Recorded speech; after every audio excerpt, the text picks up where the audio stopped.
Audio Jungle.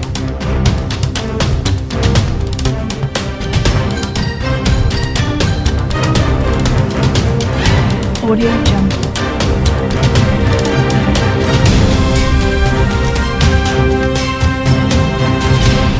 Audio Jungle.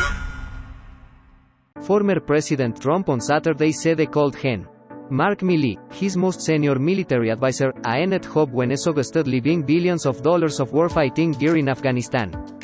Trump has repeatedly blasted President Joe Biden's withdrawal from Afghanistan and the decision vehicles and weapons that could fall into Taliban hands. In front of thousands of supporters in Iowa, claimed told chairman of the Joint Chiefs of STAFF Milley that it was a terrible idea when he was president. He said, "So when Milley told me that, he said, 'What are you? A nut job? Are you stupid?' That's when he realized. That was one of the many times he realized he was stupid." Trump has attacked Milley repeatedly in recent weeks after reports emerged that the nation's most senior military figure feared Trump might launch a coup in the wake of his election defeat. Before the rally began, the crowd was shown part of Gen. George S. Patton's famous speech to the Third Army in 1944 as delivered in the 1970 film of his life by George C. Scott. Americans, traditionally, love to fight, says. All real Americans love the sting of battle.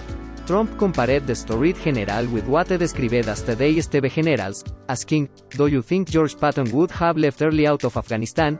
Do you think he would have left dead soldiers for no reason whatsoever? Do you think he would have left $85 billion worth of the best equipment? The USA spent more than $80 billion supporting the Afghan military, although much of that was spent on training and salaries rather than equipment. You know what he realized? He went to Biden and said the same thing," continued Trump. "It is cheaper to leave the equipment than take it out." His visit to Iowa, with its place at the start of the nominating calendar, is the latest piece in a well-wanted dance as the former president teases a 2024 run. But it was supposed to be a chance to boost Republican candidates in next year's midterms. He made clear it was the right kind of Republicans he wanted to boost, America First Republicans. His visit came as lawmakers investigating the Jan. 6 violence tightened their focus on Trump and his top aides. On Friday, the former president said he would do everything possible to shield his presidential records from the investigation, setting up a potential legal battle after the White House said they had no right to claim executive privilege. And it follows new book speaking over the Trump presidency with a stream of embarrassing headlines. Saturday brought a chance for the former president to adopt the role of entertainer in front of his fans in Iowa. The state is a key place for anyone considering a 2024 run. Its status as the first caucus allows can allow candidates to catapult themselves into contention with a strong ground game. Insiders say it holds particular importance for Trump. He was the first Republican to win the state since George W. Bush in 2004 despite losing the caucus to Sen. Ted Cruz. The latest polling suggests he has grown in popularity since leaving office.